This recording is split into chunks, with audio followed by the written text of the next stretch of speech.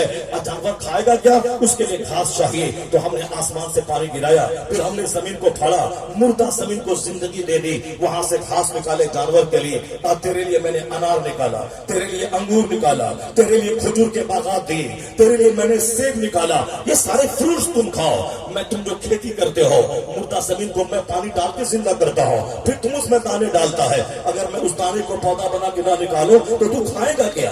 جو پانی تو پیتا ہے زمین سے نکالتا ہے فیٹر سے موٹر کے ذریعہ. اگر میں زمین کے نیچے سے پانی غائب کر دوں تو کون تجھ کو پانی لا کے دے گا؟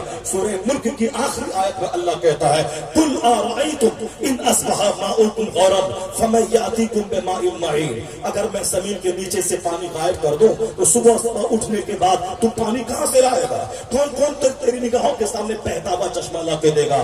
پانی میں دیتا ہوں, دانا میں دیتا ہوں, باغات میں دیتا ہوں, پھل فروٹس میں دیتا ہوں, سارے سامان تیرے لیے میں پیدا کرتا ہوں. کبھی تم نے تنہائی میں سوچا کہ میں کس کام کے لیے پیدا ہوا ہوں, میں کیوں پیدا ہوا ہوں, میں کیوں مر جاتا ہوں, میں اس دنیا کے لیے کیا مصرف بن کے آیا ہوں؟ نعرہ تکبیر, نعرہ رسالت, نعرہ رسالت. پیغام قرآن کانفرنس حضور سید شاہنواز عالم شہبازی, حضور سید شاہنواز عالم شہبازی, علماء اہل سنت سرزمین میر علی پور.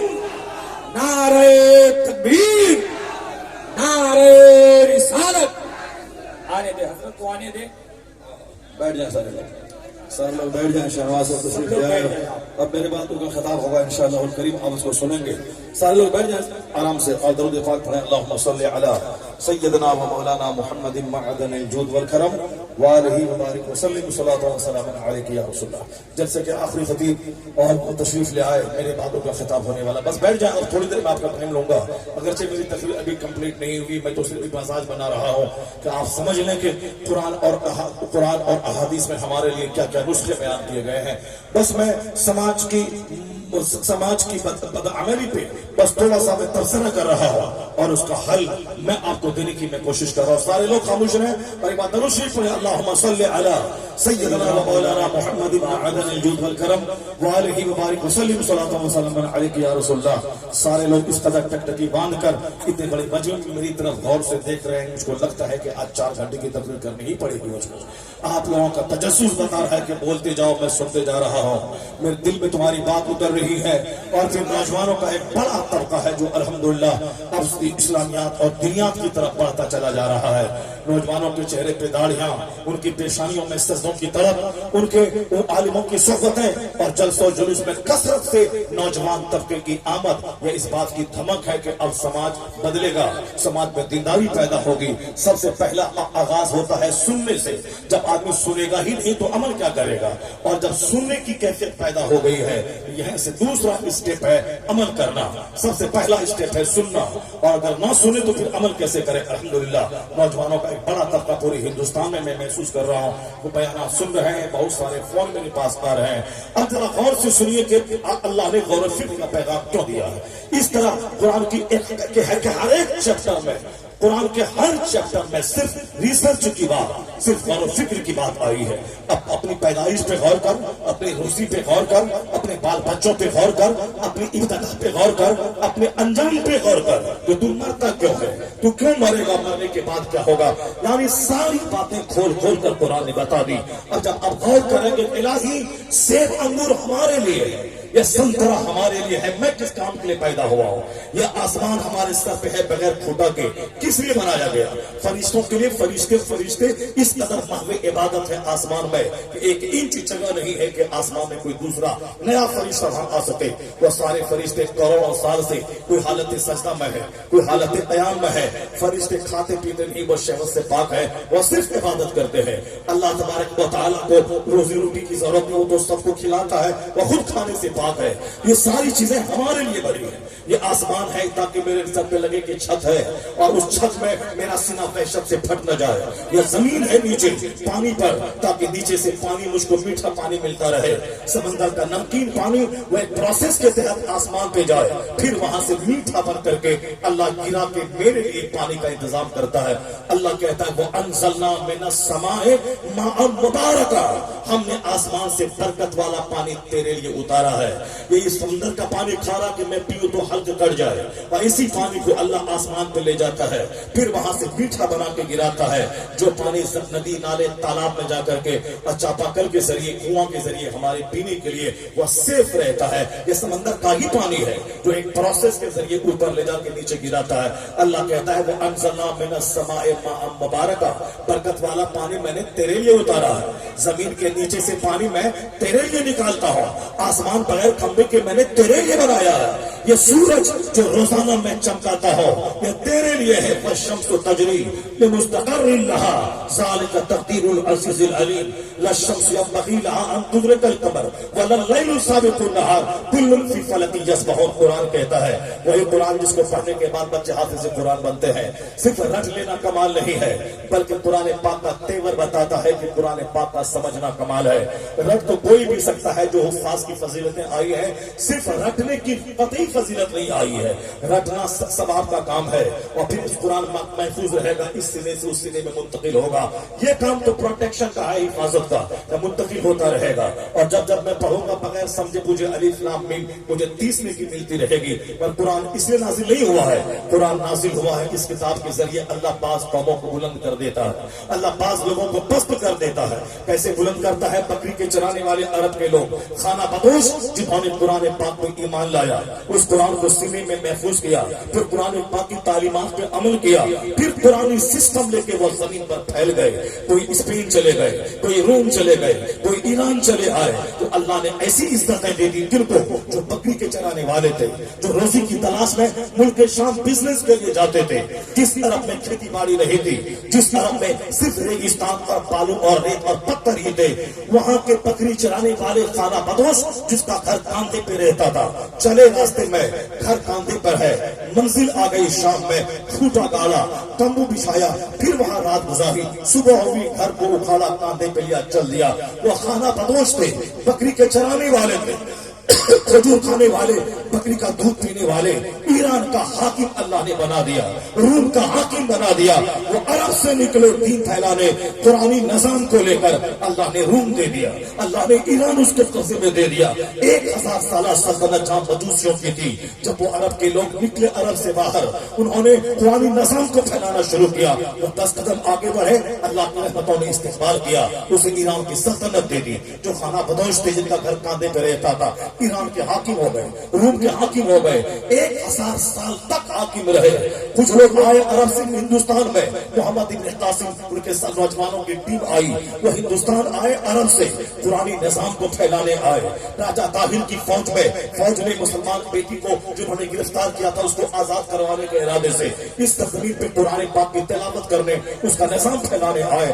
18 سالہ جوان عرب چھوڑ کے عجم میں آیا ہے، وہ قدم بڑھایا، اللہ کی رحمتوں نے استقبال کیا۔ پھر کیا ہوا؟ راجہ طاہر کی لاکھوں کی فوج سے یہ مٹھی بھر لوگ ٹکرا گئے۔ اللہ کی طرف سے ہی مدد ملتی ہے، نصر من اللہ فتح قریب۔ اللہ صرف یہ دیکھنا چاہتا کہ میرا بندہ قدم گھر سے نکال دے، یہ قدم نکال کے مسجد جائے جنت میں دوں گا، یہ قدم نکال کے کھیت میں جائے روزی میں دوں گا، یہ قدم نکال کے اسکول کالج جائے کامیابی میں دوں گا، یہ قدم نکال کے دکان میں بیٹھے کہاں سے پیسہ آئے گا وہ میں بتاؤں گا۔ تم صرف محنت کرو، گھر سے باہر نکل جاؤ۔ عرب کے لوگ قرآن پاک کی تعلیم پھیلانے ہندوستان آ گئے، مٹھی بھر لوگ تھے، راجہ طاہر کی لاکھوں کی فوج ہاتھی اور تیر اور تلوار سے لیس، یہ مٹھی بھر عرب سے چل کے آئے تھے۔ نہ ان کے پاس راشن کا بھنڈار ہے، نہ ان کے پاس اوزار کا بھنڈار ہے، نہ ان کے پاس گھوڑے اور ہاتھی کا بھنڈار ہے، مگر ارادہ نیک تھا۔ اللہ چاہتا، اللہ کہتا ہے کہ تم ایک قدم بڑھ، میری رحمت 10 قدم بڑھے گی، تم چل کے آ، میری رحمت توڑ کی طرح استقبال کرے گی۔ میں صرف گھر میں بیٹھ کے نہیں، میں چاہتا ہوں کہ تو چل کے آ، مسجد کی طرف آ، حج کے لیے چل، زکات کے لیے چل، مدرسے کے لیے چل، باقی کچھ چلنے کے بعد کیا انعام دوں گا وہ میں جانتا ہوں۔ حکومت دوں گا، سلطنت دوں گا، صحت دوں گا، تندرستی دوں گا، صرف کھائے گا سوئے گا تو سر سے لے کے پاؤں تک 1 درجن بیماری ہو جائے گی۔ یہ دنیا کھانے پینے سونے کی جگہ نہیں ہے، اتنا ہی کھا کے زندہ رہ سکے، اتنا ہی سو کے زندہ رہ سکے، اتنا ہی پہن کے سطر ٹھاپ سکے، باقی تیرا کام ہے اللہ کی زمین کو ظلم سے پاک کرنا، کرائم سے پاک کرنا، نیکی کا پیغام پہنچانا، ہر گھر میں اسلام پہنچانا، کفر اور شرک سے دنیا کو پاک کر دینا، اب مسائل سے دنیا کو پاک کرنا۔ اب تو نکل، تیری مدد میں کروں گا۔ عرب والوں عرب والے نکل گئے، اپنا پیدائشی ملک چھوڑا، اسپین چلے گئے۔ ابو ایوب انصاری میزبان رسول تھے، سرکار کے وصال کے بعد مدینہ چھوڑا، وہ قسطنطنیہ چلے گئے، یعنی کشتی پر بیٹھ کر افریقہ کے ملک میں چلے گئے۔ محمد ابن قاسم ہندوستان چلے آئے، خالد ابن ولید، سعد ابن وقاص وہ ایران کی طرف، وہ اسپین کی طرف چلے گئے۔ اللہ نے کیسی فتح دے دی۔ اسپین کرسچنوں کا ملک مسلمانوں کے قبضے میں 1000 سال تک کے لیے دے دیا، اور ایران مجوسی کا ملک مسلمانوں کے قبضے میں دے دیا۔ ہندوستان مشرکوں کا ملک 1000 سال تک مسلمانوں کے قبضے میں دے دیا۔ وہی اللہ ہے، وہی زمین ہے، وہی آسمان ہے، وہی نبی ہے، وہی قرآن ہے۔ ایسا نہیں کہ اللہ بدل گیا، نہیں، اللہ وہی ہے، ہمیشہ وہ وحدہ لا شریک ہے، وہ حی قیوم ہے، وہ ہمیشہ سے ہمیشہ رہے گا۔ ہم بدل گئے، حکومت چھن گئی، ہم بدل گئے، سکون چھن گیا، ہم بدل گئے، اولاد چھن گئی، ہم بدل گئے، معاشرہ تباہ ہو گیا۔ آواز آتی ہے، آواز آتی، آج تو بدل جا، ولا تہنوا ولا تحزنوا وانتم الاعلون ان کنتم مؤمنین۔ اگر تم مومن بنے، غم مت کھا، سستی مت کر، تو قدم بڑھا، میری طرف چل کے آ۔ آج بھی میں تیرا وہی خدا ہوں۔ بکری چرانے والوں کو میں نے ایران دیا ہے، آج بھی میں تمہیں امریکہ دوں گا، برٹین دوں گا، چائنا دوں گا، جاپان دوں گا، ہندوستان دوں گا، ملیشیا دوں گا، ساری دنیا تجھے دوں گا۔ تو گھر سے باہر نکل، میری مدد آسمان سے تیرے لیے اتر کر جائے۔ نعرہ تکبیر، نعرہ رسالت، تو محنت کر، پیغام قرآن تو محنت کر، میں تجھے دوں گا، تو محنت کر، غور و فکر کر، گھر سے باہر